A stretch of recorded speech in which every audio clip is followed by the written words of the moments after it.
इस मिशन पे एस्ट्रोनॉट्स के मरने का रिस्क इतना ज़्यादा हाई था कि प्रेसिडेंट निक्सन ने एक ऑल्टरनेटिव स्पीच भी रेडी करके रखा था इन केस एस्ट्रोनॉट मारे जाए। लेकिन धरती पर ही चल रहे टेस्ट के दौरान उनकी केबिन में आग लग गई एंड तीनों के तीनों एस्ट्रोनॉट मारे गए। 8:10 पर एक अलार्म बजता है, 1201 अलार्म। 8:16 पर वो नोटिस करते हैं कि सिर्फ 5% फ्यूल बचा है। कमांड मॉड्यूल के पास ही सर्विस मॉड्यूल टूट गया। 20 जुलाई 1969 अपोलो मिशन का लूनर मॉड्यूल ईगल 8:17 पर चांद की सी ऑफ ट्रैंक्विलिटी पर लैंड करता है एंड नील आर्मस्ट्रांग बन जाता है चांद पर कदम रखने वाले दुनिया की पहले आदमी। कुछ देर बाद बाज ऑल्ड्रिन भी उनको ज्वाइन करते हैं एंड दोनों साथ मिलकर ऑलमोस्ट 2.25 घंटे तक चांद पर रहते हैं। वो लोग 21.5 kg लूनर मटेरियल यानी चांद की मिट्टी और पत्थर कलेक्ट करते हैं अपने साथ धरती पर वापस लाने के लिए एंड 24 जुलाई 1969 को वो लोग सेफली धरती पर वापस भी आ जाते हैं। लेकिन क्या सच में ऐसा हुआ था? 1969 में जब कोई एडवांस जीपीएस या इंटरनेट नहीं था, कंप्यूटर्स भी इतने एडवांस नहीं थे, उस वक्त किसी इंसान को चांद पर भेजना एंड उसे जिंदा वापस भी लाना पॉसिबल भी था। ऐसा तो नहीं कि यूएस ने इस चीज़ को धरती पर ही फिल्माया है और दुनिया को जाकर झूठ बोला है, क्योंकि अगर ये मिशन सच था तो फिर नासा आज क्यों किसी इंसान को चांद पर नहीं भेजता है? क्या है अपोलो 11 की असली सच? 3, 2, 1, 0, all engine running. We choose to go to the moon in this decade and do the other thing. Not because they are easy, but because they are hard. Houston, we see you on a stereo, over. Tranquility Base here. The Eagle has landed. That's one small step for man, one giant leap for mankind.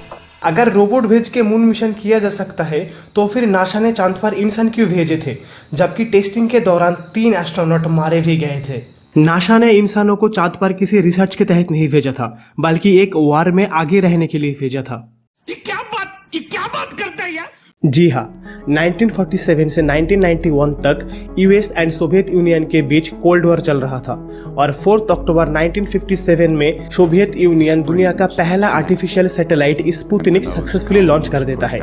इसे देख के US भी 1958 में अपना satellite explorer को भेजता है और इसी के साथ दोनों देशों के बीच एक स्पेस रेस भी शुरू हो जाता है।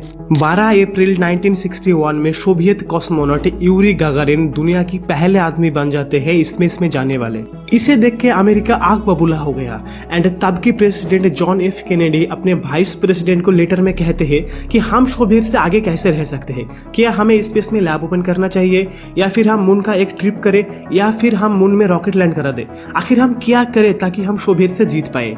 कुछ दिन बाद उन्हें अपना आंसर मिलता है।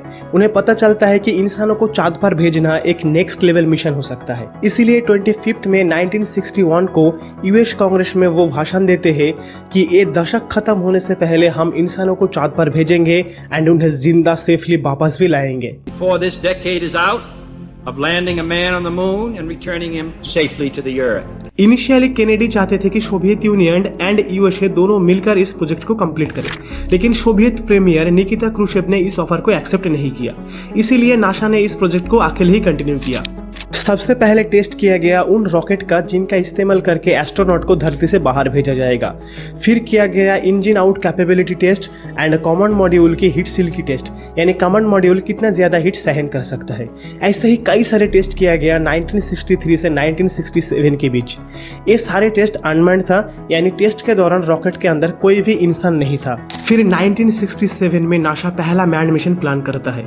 21 फरवरी 1967 को लॉन्च डेट प्लान किया गया था, लेकिन धरती पर ही चल रहे टेस्ट के दौरान 27 जनवरी 1967 को इनकी केबिन में आग लग गई एंड जो 3 एस्ट्रोनॉट प्रिपेयर कर रहे थे, Ed White, Roger B Chaffee and Gus Grissom, तीनों इस आग की वजह से मारे गए। लेकिन नासा हार नहीं मानता है। वो लगातार Apollo 4, Apollo 5 and Apollo 6 mission launch करता है। ये सारा मिशन अनमैन्ड होता है एंड 11 अक्टूबर 1968 में एक बार फिर से मैन्ड मिशन लॉन्च किया जाता है। इस मिशन को नाम दिया गया था अपोलो 7 एंड इस मिशन में 3 क्रू मेंबर थे। इस मिशन का पर्पस था ये देखना कि ब्लॉक 2 CM लूनर मिशन के लिए रिलायबल है कि नहीं। और ये मिशन सक्सेसफुल रहा। इसके सिर्फ 2 महीने बाद दिसंबर 1968 में अपोलो 8 मिशन लॉन्च किया जाता है, जिसके थ्रू 3 एस्ट्रोनॉट को चांद के पास भेजा जाता है। इसके 3 महीने बाद 1969 में अपोलो 9 मिशन लॉन्च किया जाता है, जिसके थ्रू लूनर मॉड्यूल को टेस्ट किया जाता है, यानी स्पेसक्राफ्ट का वो हिस्सा जो एक्चुअली चांद पर लैंड करने वाला है। और 2 महीने बाद अपोलो 10 मिशन लॉन्च किया जाता है, और इस मिशन में ऑलमोस्ट हर वो चीज किया जाता है जो कि अपोलो 11 में होगा, एक्सेप्ट चांद पे लैंड करना। नासा ऑलमोस्ट हर 2 से 3 महीने में एक नया मिशन लॉन्च कर रहा था टेस्टिंग के लिए, और इन सारी टेस्टिंग के बाद फाइनली 16 जुलाई 1969 को केनेडी स्पेस सेंटर से अपोलो 11 मिशन को लॉन्च किया जाता है। 2, 1, 0, all engine running.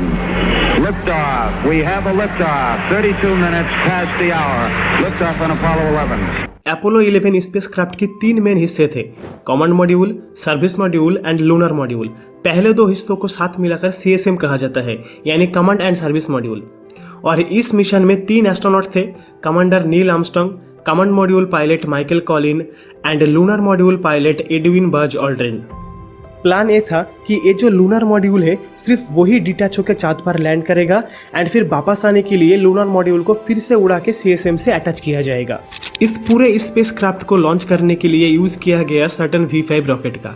इस रॉकेट की मदद से 10 मिनट के अंदर ही स्पेसक्राफ्ट को अर्थ की ऑर्बिट में भेज दिया गया, और अर्थ की ऑर्बिट का करीब 1.5 चक्कर लगाने के बाद मिशन कंट्रोल से परमिशन मिल गया ट्रांस लूनर इंजेक्शन करने का, यानी अर्थ की ऑर्बिट को छोड़ के मून की ऑर्बिट की तरफ बढ़ना। अर्थ की ऑर्बिट से बाहर निकलने के लिए भी इसी सैटर्न V5 रॉकेट का इस्तेमाल किया गया, और ये सब कुछ लॉन्च के 5 घंटे के अंदर ही हो गया। और यहाँ से चांद की ऑर्बिट तक पहुंचने में अराउंड 3 दिन का समय लग गया। ऑलमोस्ट 4 लाख किलोमीटर ट्रैवल करने के बाद अपोलो 11 स्पेसक्राफ्ट चांद की ऑर्बिट में पहुंचता है। यहाँ पर command and service module lunar module से अलग हो जाता है। प्लान ये था कि कमांड एंड सर्विस मॉड्यूल चांद की ऑर्बिट पर ही बना रहेगा और सिर्फ लूनर मॉड्यूल चांद पर लैंड करेगा। कमांड एंड सर्विस मॉड्यूल को नाम दिया गया था कोलंबिया एंड इसमें थे माइकल कॉलिन। दूसरी तरफ लूनर मॉड्यूल को नाम दिया गया था ईगल एंड इसमें थे Neil Armstrong and Buzz Aldrin. यानी माइकल कॉलिन इस मिशन के पार्ट होने के बावजूद उनको चांद पर उतरने का मौका नहीं मिला, क्योंकि उनको चांद की ऑर्बिट में रहना था। और शायद इसीलिए ज्यादातर लोग Neil Armstrong and Buzz Aldrin को तो जानते हैं, लेकिन माइकल कॉलिन को नहीं जानते हैं। फिर भी माइकल कॉलिन इस मिशन के सबसे अहम आदमी थे, क्योंकि अगर वो नहीं होते तो Neil Armstrong and Buzz Aldrin कभी जिंदा वापस नहीं आ पाते। सही बात है। सो 20 जुलाई 8 बजे के करीब लूनर मॉड्यूल चांद पर लैंड करने वाला था, लेकिन 8:10 पर एक अलार्म बजने लगता है, 1201 अलार्म। 1201, Roger, 1201 alarm. अब ना तो नील आर्मस्ट्रांग और ना ही बज ऑल्ड्रिन जानते थे इस अलार्म का मतलब क्या है, इसीलिए वो मिशन कंट्रोल से पूछते हैं कि इस अलार्म का मतलब क्या है। मिशन कंट्रोल कहता है इग्नोर करो और आगे बढ़ते रहो। बाद में पता चला ये अलार्म था गाइडेंस कंप्यूटर का। कंप्यूटर का प्रोसेसिंग सिस्टम ओवरलोड हो रहा था, बट थैंकफुली कंप्यूटर इस तरह से डिजाइन किया गया था कि ओवरलोड होने के बाद भी जो एसेंशियल प्रोग्राम्स है वो चलते रहे। लूनर मॉड्यूल पर ऑटोमेटिक लैंडिंग का सिस्टम था, लेकिन करीब 150 मीटर की हाइट पर नील आर्मस्ट्रांग कंट्रोल अपने हाथ में ले लेता है, क्योंकि वो नोटिस करता है कि लूनर मॉड्यूल जिस जगह पर लैंड करने जा रहा था वहां पर बड़े बड़े पत्थर है। इसीलिए लैंडिंग की जगह बदलती है और एक्चुअल लैंडिंग से 4 माइल दूर एक नई जगह पर लैंड करने का डिसीजन लिया जाता है। लेकिन 8:16 पर बज ऑल्ड्रिन नोटिस करते हैं कि सिर्फ 5% फ्यूल बचा है, और इतने कम फ्यूल को देख के मिशन कंट्रोल एक काउंटडाउन शुरू कर देता है कि इस काउंटडाउन के अंदर ईगल लैंड कर तो अच्छा, वरना मिशन को अबॉर्ट करना पड़ेगा। Now we're critical fuel state, and that's why the 60-second call was given, and then the 30-second call. And last 30 second में नील आर्मस्ट्रांग एक मैसेज भेजता है। Houston, Tranquility Base here. The Eagle has landed. Roger, Tranquility. यानी eagle successfully land कर चुका है। फिर Neil Armstrong अपना पहला कदम रखता है चांद पर। Okay, Neil, we can see you coming down the ladder now. इस मूवमेंट को 650 मिलियन लोग लाइव देख रहे थे टीवी पर, एंड दुनिया को उनकी पहला शब्द सुनाई देता है। That's one small step for man, one giant leap for mankind. नील की पीछे पीछे करीब 19 मिनट बाद बाज ऑल्ड्रिन भी चांद पर कदम रखते हैं एंड दोनों साथ मिलकर ऑलमोस्ट 2.25 घंटे तक चांद की मिट्टी और पत्थरों को सैंपल कलेक्ट करते हैं, फोटोज खींचते हैं एंड कुछ साइंटिफिक इंस्ट्रूमेंट भी सेटअप करते हैं। भले ही कोल्ड वॉर की वजह से मून लैंडिंग करी गई थी, लेकिन एस्ट्रोनॉट्स अपने साथ कुछ साइंटिफिक इंस्ट्रूमेंट भी ले गए थे, ये सोच के कि अगर मून लैंडिंग कर ही रहे हैं तो कुछ साइंटिफिक काम भी कर लिया जाए। जैसे कि वो एक टेलीविजन कैमरा सेटअप करते हैं चांद पर, जो सिग्नल ट्रांसमिट कर सके धरती तक। एक डिवाइस इंस्टॉल करते हैं जिससे चांद पर आ रहे सोलर विंड को मेजर किया जा सके। साथ ही एक डिवाइस सेटअप करते हैं जिससे लेजर बीम भेजा जा सके धरती पर, ताकि चांद से अर्थ की जो एक्चुअल डिस्टेंस है वो पता चले। इसके अलावा एक पैसिव सेस्मोमीटर को भी इंस्टॉल करते हैं ताकि मून पर आ रहे अर्थक्वेक्स यानी मून क्विक्स को मेजर किया जा सके। वो लोग टोटल 21.5 kg चांद की मिट्टी और पत्थर को सैंपल कलेक्ट करते हैं और पीछे छोड़ जाते हैं एक अमेरिकन झंडा और एक प्लेट जिसमें लिखा हुआ था, here man from the planet earth first set foot upon the moon July 1969 AD we came in peace for all Mankind.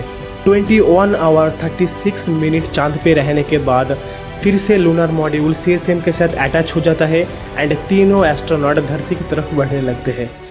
Landing के लिए प्लान ये था कि कमांड एंड सर्विस मॉड्यूल अब एक दूसरे से अलग हो जाएगा एंड सर्विस मॉड्यूल अर्थ के एटमॉस्फेयर की वजह से नष्ट हो जाएगा और सिर्फ कमांड मॉड्यूल ही धरती पर लैंड करेगा। लेकिन इसमें खतरा ये था कि अगर सर्विस मॉड्यूल कमांड मॉड्यूल के पास ही टूट जाता तो उसके डेब्रिस कमांड मॉड्यूल में लग के एस्ट्रोनॉट मारे जा सकते हैं। इस सिचुएशन को अवॉइड करने के लिए नासा ने सर्विस मॉड्यूल पर थ्रस्टिंग रखी थी जो उसे थोड़ी दूर ले जाता, लेकिन एग्जीक्यूशन के टाइम पे ऐसा हुआ नहीं।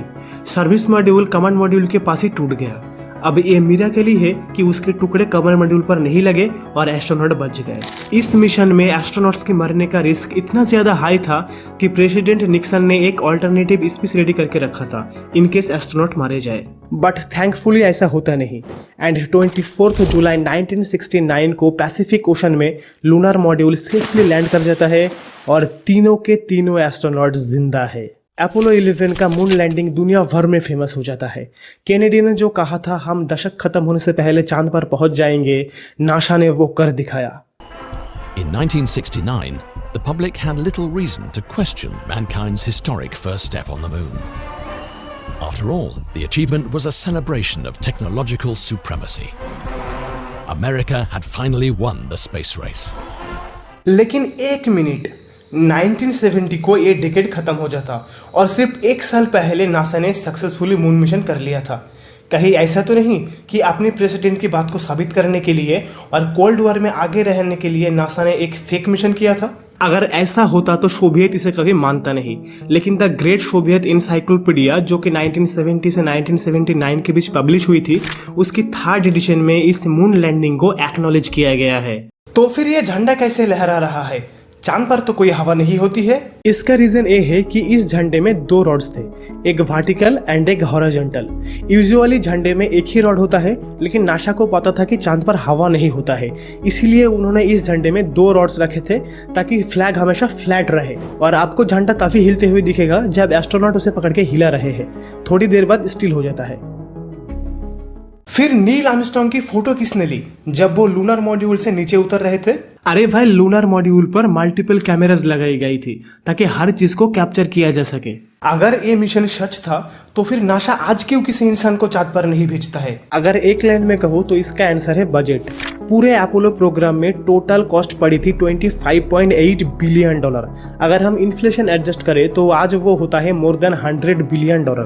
इसीलिए बहुत सारे जर्नलिस्ट क्रिटिसाइज कर रहे थे कि जिस वक्त देश में जॉब नहीं है, वेल्थ इनइक्वालिटी है, देश किसी वॉर में जुड़ा हुआ है, ऐसे में एक स्पेस प्रोग्राम में इतना सारा पैसा खर्च करना सही नहीं है। इसके अलावा 1972 आते आते स्पेस को लेकर लोगों का फैसिनेशन कम हुआ एंड जब वियतनाम वॉर कंटिन्यू हुआ तब लोगों का प्रॉब्लम और बढ़ा एंड ये स्पेस मिशन उनको पैसों का वेस्टेज लगने लगा। Thousands of demonstrators opposed to the Vietnam War assembled in the nation's capital for a mass protest. हालांकि नासा ने प्लान किया था अपोलो 20 तक मिशन करने का, लेकिन पॉलिटिशियंस को जनता की सुनना पड़ा एंड मून मिशन की बजट को कट डाउन करना पड़ा।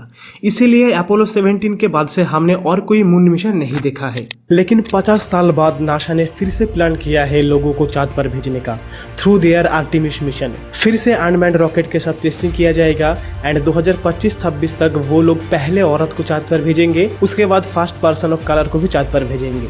यहाँ से एक बात तो हम कह सकते हैं कि ये डेकेड खत्म होने से पहले हम फिर से इंसानों को चांद पर देख सकते हैं। उम्मीद है वीडियो इन्फॉर्मेटिव लगी होगी। इस तरह की और वीडियो देखने के लिए क्लिक ऑन दिस प्लेलिस्ट।